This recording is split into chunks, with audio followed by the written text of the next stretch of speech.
Dojenje mnogim majkama donosi brojne izazove, posebno ako je ono vezano uz rođenje prvog djeteta. U cilju osiguravanja potrebne pomoći i podrške, Hrvatska udruga Grupa za potporu dojenja majkama daju pravovremene informacije, savjete i pomoći kako bi prevladale poteškoće. Naše članice udruge jesu patronažne sestre koje rade i djeluju na svojim lokacijama i vode grupe za potporu dojenju koje okupljaju majke koje doje, koji imaju iskustvo u dojenju i na neki način mogu razmijeniti zapravo taj svoje iskustva, svoje situacije sa nekim ko isto to proživljava. Mi kao stručnjaci, kao patronažne sestre pružamo stručnu podršku, organiziramo rad grupa, dajemo podršku isto tako kad je grupa prisutna, stručnu, no međutim majke unutar grupe jedna sa drugom komuniciraju, dijele svoja mišljenja, razmjenjuju iskustva i zapravo na neki način podržavaju se u dojenju. Dojenje je vještina koju učite sa svojim djetetom i koju je moguće savladati uz upornost, strpljenje i potporu vama bliskih osoba, zdravstvenih djelatnika i majki s iskustvom u dojenju. Vrlo često odustaju zato što nemaju dovoljno možda informacija o dojenju na samome početku, a isto tako imaju i možda neadekvatnu podršku kako stručnu, tako i emotivnu u obitelji, gdje doista majkama treba na početku malo podrške jer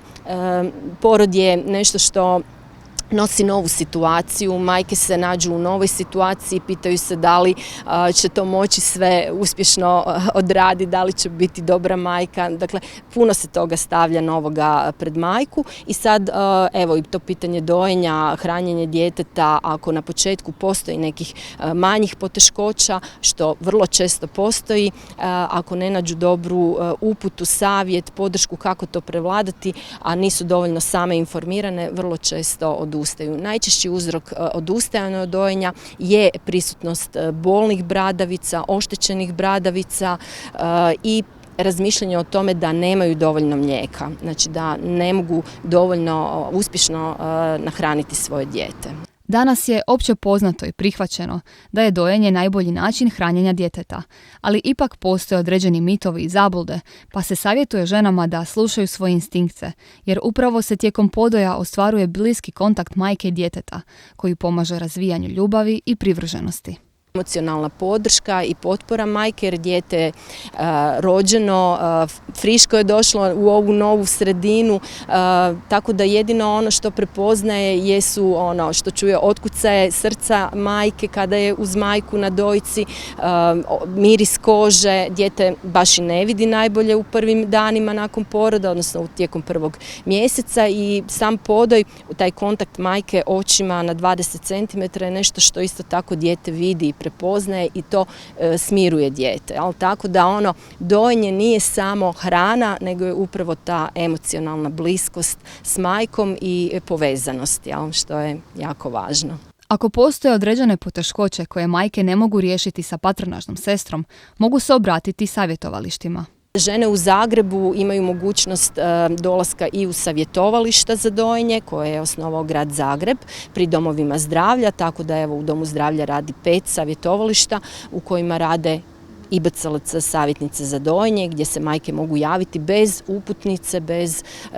uz prethodnu najavu zbog samog termina dolaska. Iako živimo u 21. stoljeću, u društvu se stvara stigma oko dojenja u javnosti. Ja sam izuzetno razočarana ako vidim da je netko osudio dojenje u javnosti jer mislim da su to i rijetke situacije i svakako podržavamo majke da doje gdje god mogu i gdje god treba, odnosno gdje dijete pokaže potrebu za time, pa tako i u javnosti, tako da evo svakako podrška majkama u tome.